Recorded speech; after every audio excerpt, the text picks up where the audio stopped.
ये कमर तो जैसे टूट ही जाएगी। ओ सावित्री, सुनती हो?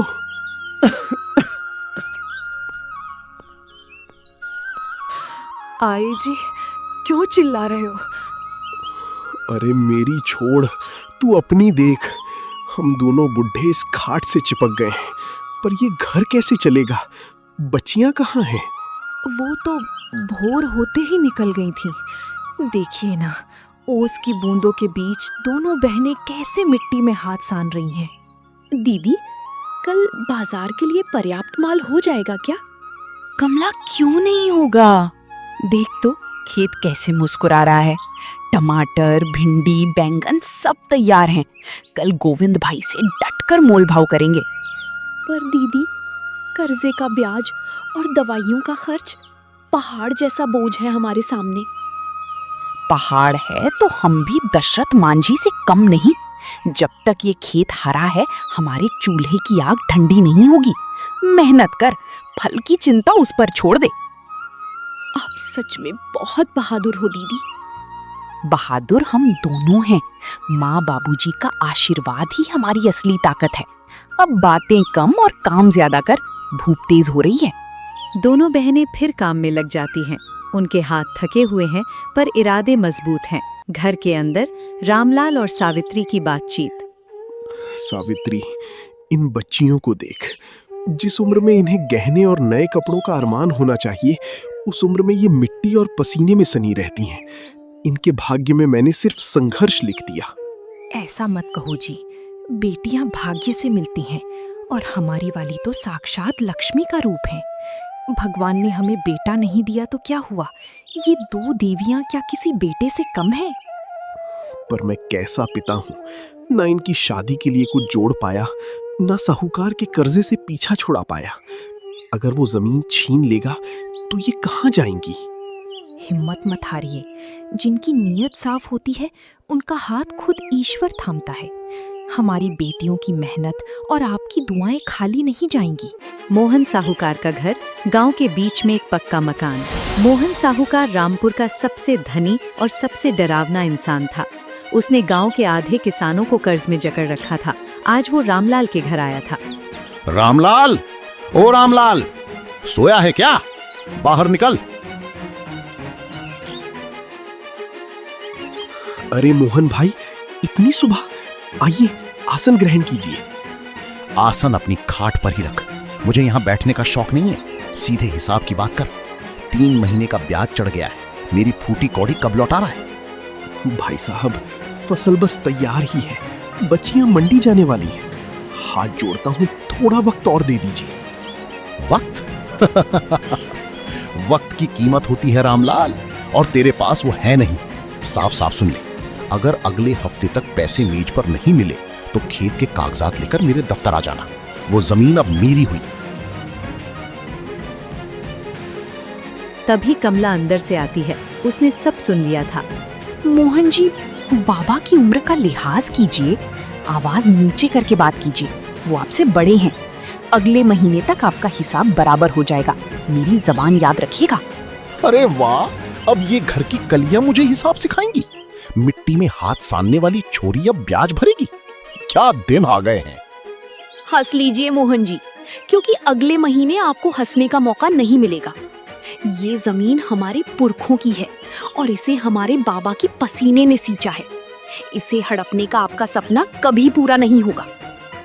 अच्छा, बड़ा दम है बातों में। ठीक है, 1 महीने की मोहलत दी, पर याद रखना, अगर 1 दिन भी ऊपर हुआ तो ये सारी बहादुरी इसी मिट्टी में मिला दूंगा। बेटियों, तुम दोनों को इस दलदल में नहीं घसीटना चाहता था मैं। बूढ़ा बाप तुम पर बोझ बन गया। बाबा, बोझ वो होता है जिसे हम ढोना ना चाहें। आप तो हमारी जड़ हैं। जब तक हम साथ हैं, ये खेत भी हमारा रहेगा और ये घर भी। अगली सुबह भोर के 4 बजे कमला और सुनीता बाजार जाने की तैयारी कर रही हैं। दीदी, आज तो खेत ने छप्पर फाड़ के दिया है, पर इतनी सब्जियां मंडी तक पहुंचेंगी कैसे? कंधी जवाब दी जाएंगे।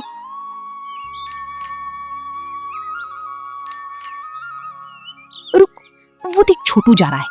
ओ छोटू भैया, जरा सुनना। वहाँ कमला दीदी, इतनी भोर में आवाज दी, सब खैरियत तो है? भैया आज माल ज्यादा है, अगर बुरा न मानो तो क्या अपनी साइकिल की पीछे वाली गद्दी थोड़ी देर के लिए दे दोगे? हम बाजार तक सब्जियां पहुंचा देते। दीदी आप भी कैसी बातें करती हैं। साइकिल तो निर्जीव चीज है, मैं खुद जिंदा खड़ा हूँ।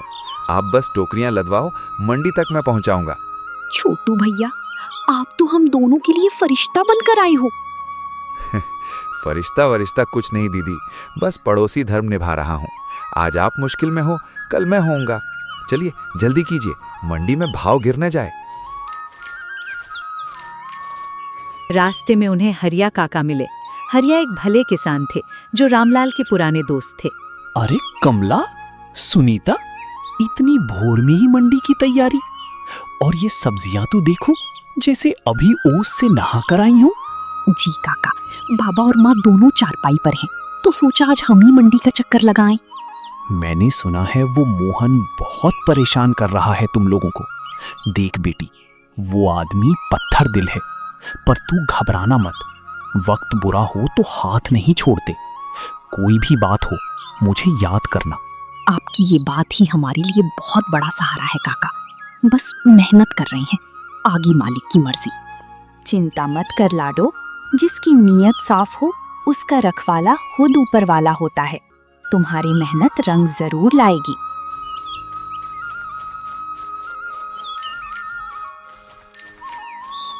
गोविंद की सब्जी की दुकान। अरे वाह कमला दीदी, ये टमाटर हैं या सेब? ऐसी चमक तो शहर की मंडियों में भी नहीं दिखती। क्या जादू किया है खेत में? जादू कुछ नहीं गोविंद भाई, बस बाबा की दुआएं और हमारी रात दिन की सेवा है। मिट्टी को बच्चों की तरह पाला है हमने। तभी तो ऐसी फसल उतरी है। देखो भाई, माल चोखा है तो दाम भी चोखा मिलेगा। टमाटर के 15, भिंडी के 12 और बैंगन के 10 रुपए पक्के। बोलो मंजूर है? अरे, पिछली बार तो साहूकार की आदमी कह रही थी कि बाजार गिर गया है। आप तो हमें उम्मीद से ज्यादा दे रही हैं। वो साहूकार लूटता है, मैं व्यापार करता हूँ। तुम्हारी मेहनत की कमाई का 1 पैसा भी नहीं रखूंगा। तुम्हारा माल लगते ही बिक जाएगा, देखना। उस दिन दोनों बहनों ने पूरे 400 रुपए कमाए। ये रकम छोटी थी पर उनके लिए एक जीत थी। दीदी आज तो मजा आ गया, 400 रुपए की कमाई।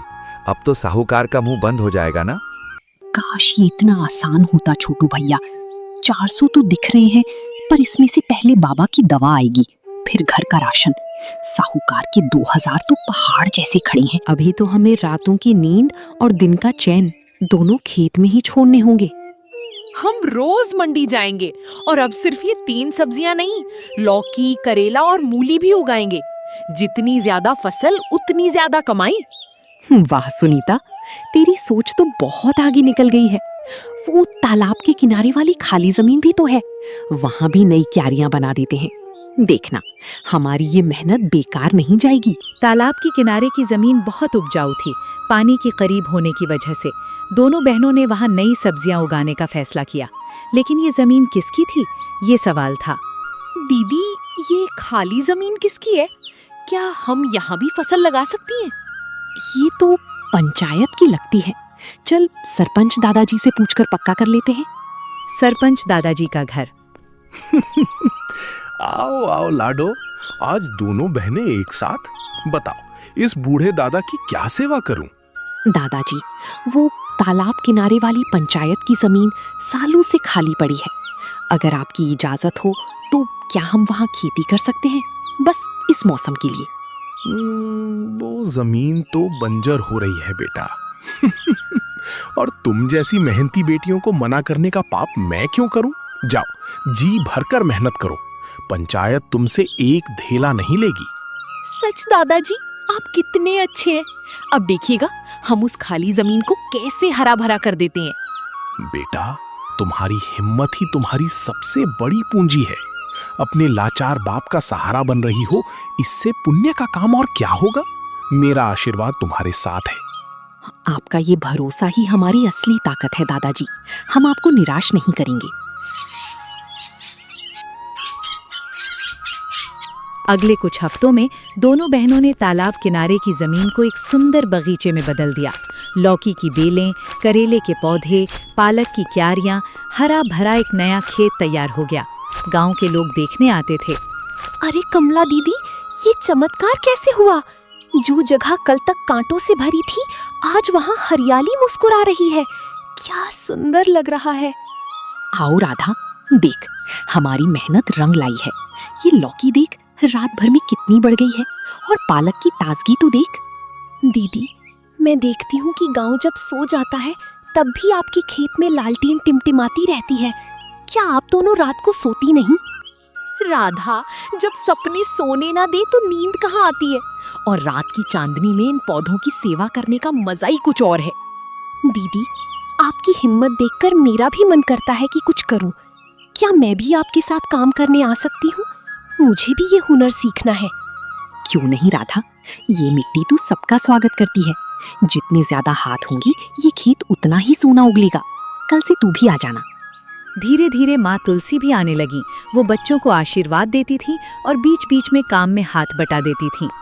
जीती रहो बेटियों, भगवान राम तुम्हारी मेहनत का फल दें। इस गांव में तुम जैसी बेटियां बहुत कम हैं।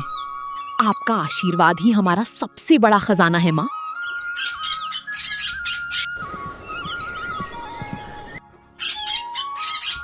सब कुछ अच्छा चल रहा था। महीना खत्म होने में बस 10 दिन बाकी थे। दोनों बहनों के पास लगभग 1,500 रुपए जमा हो गए थे। तभी एक रात अचानक आंधी आई। सुनीता, दौड़कर उस तरफ जा। लौकी की बेलें टूट रही हैं, उन्हें सहारा दे। दीदी, ये भिंडी के पौधे तो उखड़कर उड़ रहे हैं। हमारी इतनी मेहनत सब बर्बाद हो जाएगा दीदी। हिम्मत मत हार, आंसू बहाने से कुछ नहीं होगा। पौधों को थाम। उसी वक्त छोटू और हरिया काका लालटेन लेकर दौड़ते आए। दीदी, फिक्र मत करो, हम आ गए। बताओ क्या करना है, कहाँ हाथ लगाऊं? हिम्मत मत हारो बेटियों, जल्दी ये रस्सी पकड़ो और पहले लौकी की बेलों को बांधो। बाकी सब भगवान भरोसे, अभी बस इन्हें बचाना है।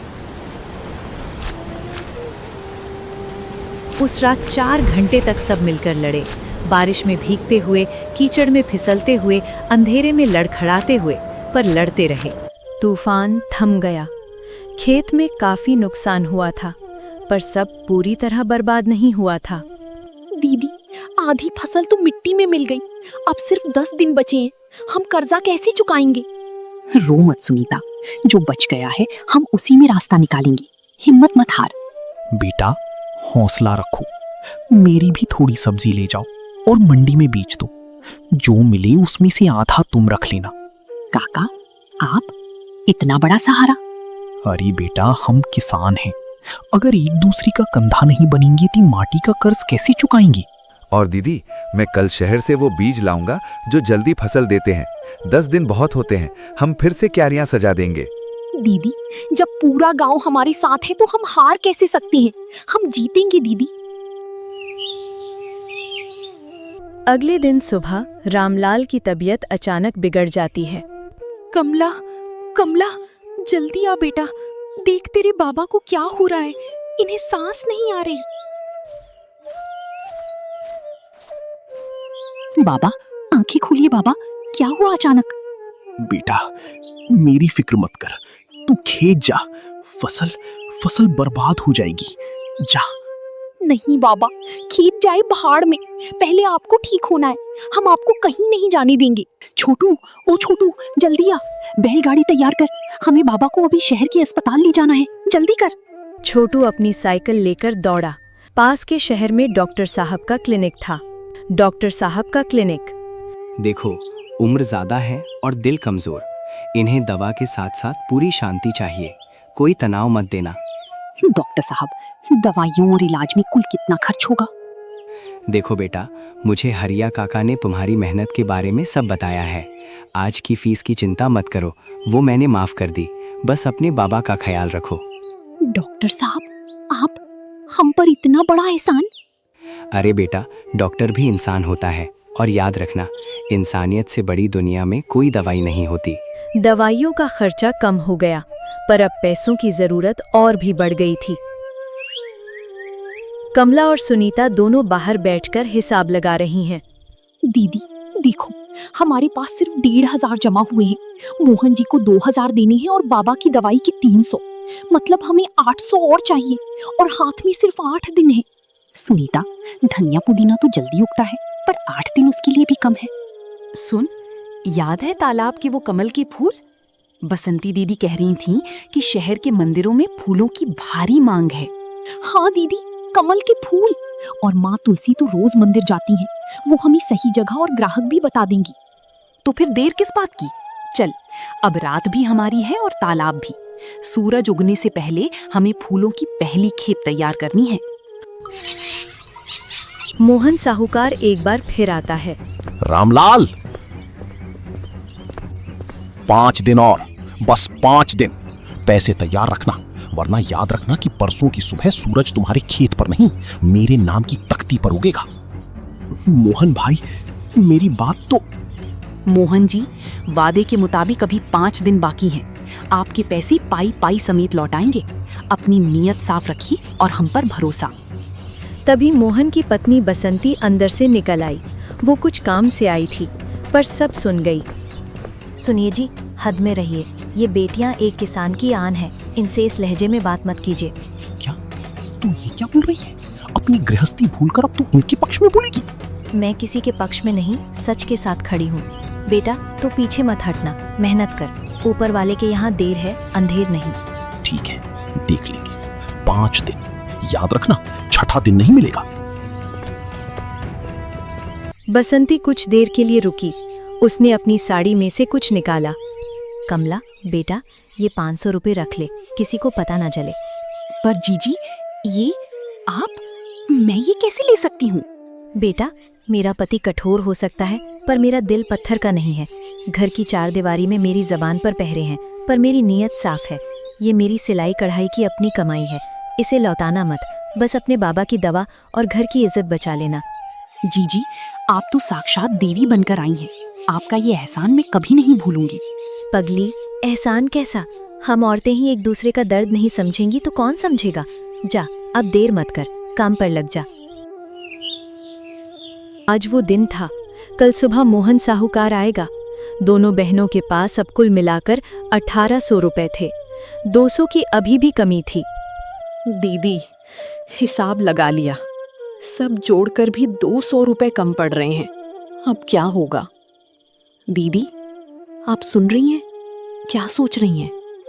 मैं बस ये सोच रही हूँ कि हाँ, 2 अकेली थी, पर रास्ते में छोटू मिला, हरिया काका मिले, डॉक्टर साहब, गोविंद भाई और आज बसंती जीजी भी। क्या तुझे नहीं लगता कि इस दुनिया में नफरत से कहीं ज्यादा मोहब्बत भरी है? सच कह रही हैं दीदी। बुरे लोग तो बस शोर मचाते हैं, पर अच्छे लोग खामोशी से साथ खड़े हो जाते हैं। अच्छे लोग ज्यादा हैं दीदी। हाँ, और इसीलिए अब मुझे डर नहीं लगता। जिसके साथ इतने अच्छे लोगों की दुआएं हो, ईश्वर उसका रास्ता कभी बंद नहीं करता। देख लेना, कल का सूरज जीत लेकर आएगा। तभी अंधेरे में एक आवाज आई। कमला, सुनीता, अंधेरी में यहाँ क्या कर रही हो बेटियों? काका, काकी, इतनी रात को आप लोग यहाँ? बेटा, ये 200 रुपए रख लो। छोटू से पता चला कि थोड़ी कमी रह गई है, हार मत मानना।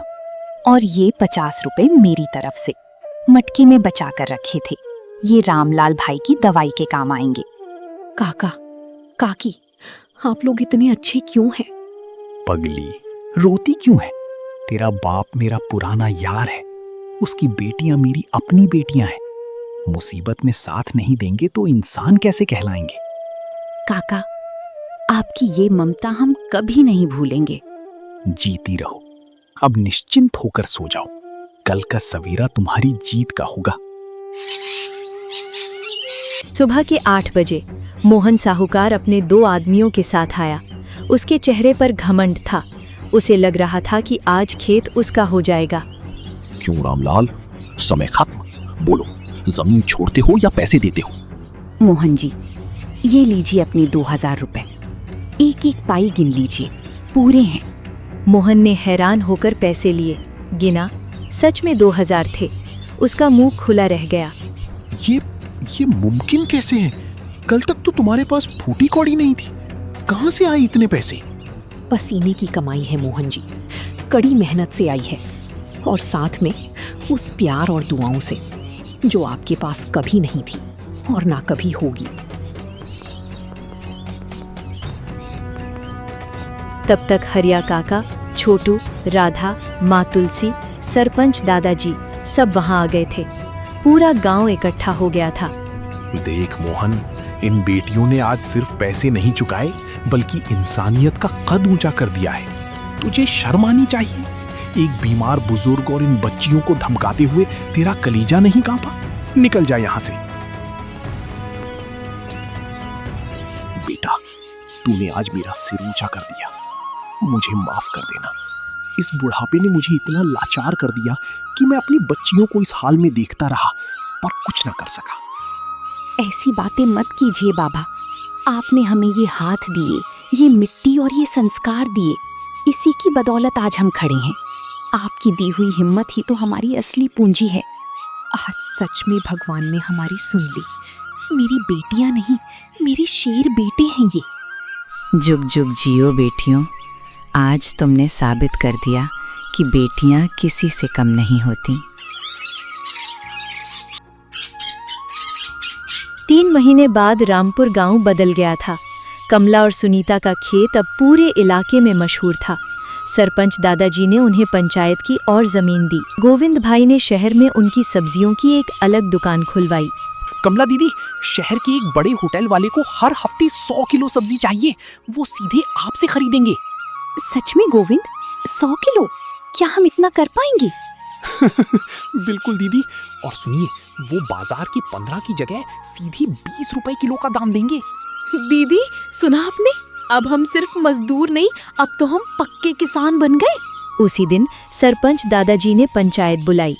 आज मैं ऐलान करता हूँ, कमला और सुनीता ने जो किया वो गांव की शान है। इन्होंने साबित कर दिया कि बेटियां किसी से कम नहीं। आज से ये दोनों गांव की कृषि प्रतिनिधि होंगी। तालियों की गड़गड़ाहट गूंज उठी। दीदी, मुझे भी सिखाओ ना। मैं भी आपकी तरह मिट्टी से सोना उगाना चाहती हूँ। राधा, तू तो पहले से ही सीख रही है। और देख, अब हम अकेले नहीं, गांव की सारी सखियों को साथ लेकर चलेंगे। हाँ, हम एक किसान सखी समूह बनाएंगे। सब बहनें मिलकर खेती करेंगी और खुद का नाम और दाम दोनों कमाएंगी। वाह भाई वाह, ये तो कमाल कर दिया तुम लोगों ने। अरे, तो फिर मुझे मत भूलना, मैं भी आऊंगी तुम्हारे समूह में। शाम को जब सूरज ढलने लगा, कमला और सुनीता बाबा के पास बैठी। बेटा, जब तुम पैदा हुई थी तो गांव वाले कहते थे लड़कियां क्या करेंगी। मैं उस दिन उदास था, पर आज क्या बाबा? आज मुझे इतना गर्व है कि दिल भर आया है। तुम दोनों ही मेरी असली दौलत हो। मेरी बेटियां, मेरी प्यारी बेटियां। बाबा, आप ज्यादा बोलकर थक तो नहीं गए? नहीं बेटा, तुम दोनों की कामयाबी देखकर तो मुझे नई जिंदगी मिल गई है। उस दिन के बाद रामपुर गांव बदल गया। मोहन साहूकार ने धीरे धीरे अपनी लालच छोड़ी। बसंती के प्यार और समझाने से हरिया काका और रमाबाई आज भी उन दोनों के सबसे बड़े सहारे हैं। सुनीता, याद है वो रात जब तूफान के बाद हम यहाँ बैठकर रो रहे थे? हाँ दीदी, लगा था सब खत्म हो गया। वो मेरी जिंदगी की सबसे डरावनी रात थी। और आज देख, उसी मिट्टी ने हमें खड़ा कर दिया। जिसे हम अपनी बर्बादी समझ रही थी, उसी ने हमें नई राह दिखाई। सच है दीदी, जो मेहनत से नहीं डरता उसे जिंदगी की किसी भी मुश्किल से डर नहीं लगना चाहिए। बिल्कुल। और जो अपने परिवार के लिए जीता है वो कभी अकेला नहीं होता। तालाब में सूरज का अक्स हिलता है, पक्षी घर लौट रहे हैं और रामपुर गांव में एक नया सवेरा आने वाला है।